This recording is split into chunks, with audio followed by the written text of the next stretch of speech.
श्वेता झा और आप देख रहे हैं आज तक। क्या नेता सियासी मैदान में सिर्फ टकराव का दिखावा करते हैं और आपसी हित को लेकर एक हो जाते हैं? इस सवाल को पूछने की एक खास वजह है। यूपी के कैबिनेट मंत्री शिवपाल यादव के दामाद को पिछले साल डिप्यूटेशन पर यूपी भेजा गया।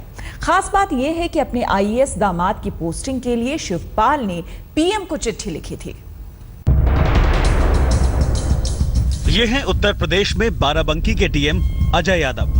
अजय 2010 बैच के आईएएस हैं, लेकिन उनका मूल कैडर उत्तर प्रदेश नहीं बल्कि तमिलनाडु है। डेप्यूटेशन के लिए नियमतः किसी आईएएस अफसर को 9 साल तक मूल कैडर में रहना जरूरी होता है, लेकिन 5 साल के भीतर ही अजय यादव अपने गृह राज्य में पोस्टिंग कराने में कामयाब हो गए। आप पूछेंगे कैसे? तो इसका जवाब है अजय यादव का सियासी रसूख। आपको बता दें कि अजय यादव उत्तर प्रदेश के कैबिनेट मंत्री और समाजवादी पार्टी के कद्दावर नेता शिवपाल यादव के दामाद हैं।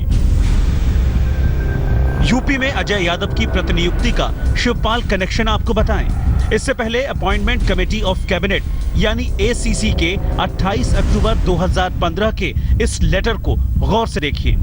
ये लेटर बता रहा है कि आईएएस अजय यादव को 3 साल के लिए यूपी में डेप्यूटेशन यानी कि प्रतिनियुक्ति दी जाती है।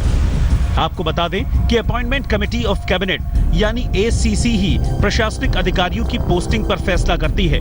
इसके अध्यक्ष प्रधानमंत्री नरेंद्र मोदी हैं।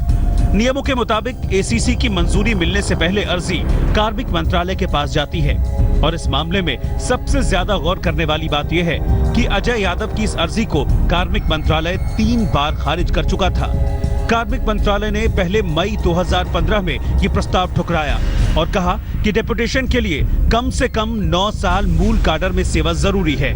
कुछ दिनों बाद अजय यादव ने डीओपीटी को बताया कि उनकी पत्नी लखनऊ में रहती है और हाल ही में उन्हें एक बच्ची हुई है, जिसकी देख रेख के लिए उनका तबादला तमिलनाडु से यूपी में कर दिया जाए। उन्होंने चिट्ठी में पिता के निधन के बाद मां की देखरेख की मजबूरी का भी हवाला दिया, लेकिन अपॉइंटमेंट कमेटी ने इसे तबादले का पर्याप्त आधार नहीं माना और आवेदन को खारिज कर दिया। इसके बाद अजय यादव ने अपने ससुर शिवपाल यादव से सियासी रसूख का सहारा लिया। दामाद के तबादले के लिए शिवपाल ने पीएम मोदी को चिट्ठी लिखी। चिट्ठी का असर हुआ। 26 अगस्त 2015 को पीएमओ की इस चिट्ठी को देखिए, जिसमें साफ कहा गया है कि अजय यादव के अंतर्राज्यीय प्रतिनियुक्ति के संबंध में शिवपाल सिंह यादव ने पीएम से सिफारिश की है और इसके लिए बैठक जल्द बुलाई जाए। इसी बैठक के बाद एक झटके में तमाम मापदंडों को दरकिनार कर अजय यादव का तबादला तमिलनाडु से तुरंत यूपी के लिए कर दिया गया। इतना ही नहीं, यूपी सरकार ने तुरंत उन्हें लखनऊ के सबसे निकटतम जिले बाराबंकी में डिस्ट्रिक्ट मैजिस्ट्रेट के तौर पर तैनात कर दिया। अपने आदेश में एसीसी ने अजय यादव की डेप्यूटेशन को एक स्पेशल केस बताते हुए मंजूरी दी। यानी जिन नियम कानूनों को आधार बनाकर पीएम मोदी की अध्यक्षता वाली कमेटी ने अजय यादव की अर्जी खारिज की, उसी कमेटी ने शिवपाल के एक खत के आधार पर तबादले को हरी झंडी दे दी।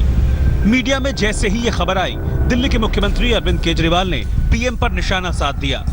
केजरीवाल ने ट्वीट किया, डियर पीएम, मुख्यमंत्री को निजी स्टाफ चुनने की आजादी है, लेकिन आपने मुझे संजीव चतुर्वेदी को अपना ओएसडी नहीं बनाने दिया। अब आप दूसरों को फायदा पहुंचाने के लिए नियम बदल रहे हैं। तो राजनीतिक रिश्तेदारी में नियम कायदे को ताक पर रख दिया गया। क्या मुलायम और मोदी की नजदीकियां इतनी बढ़ रही हैं कि राजनीतिक विरोध हाशिए पर है और निजता का लाभ परिजन भी उठा रहे हैं? अनूप श्रीवास्तव, लखनऊ, आज तक।